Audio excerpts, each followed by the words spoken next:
I made these chewy yellow cake cheese bars one night and the plate was empty 10 minutes after I finished. They're delicious. Oh, yeah. Homestead kitchen living. Let's make cooking fun again. Dump a box of yellow cake mix into the mixing bowl. Spread it out a little bit. Add your melted butter and 1 egg and mix that together.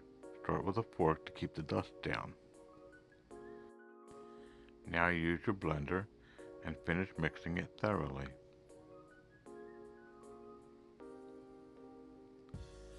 Spread your cake batter into a parchment-lined 9x13 pan. Spread it evenly using the spatula. Now set that aside.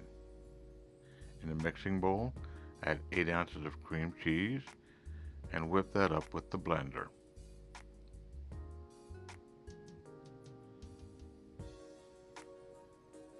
Now add 2 beaten eggs and mix that together thoroughly.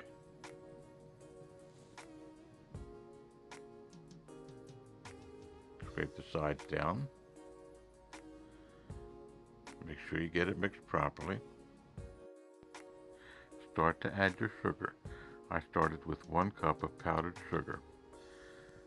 Again, use a spatula to mix it at first to keep the dust down.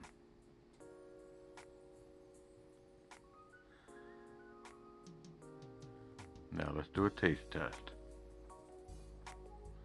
Let's add another half a cup of powdered sugar. Again, using the spatula to keep the dust down. You can see that it's fluffing up nicely now. Final taste test. Time to add your cream cheese mixture on top of the cake batter. Spread that out evenly. Into the oven at 350 degrees for 25 to 30 minutes. This is why I like the parchment paper. It comes out so nicely. Now cut it approximately into 2-inch squares and enjoy.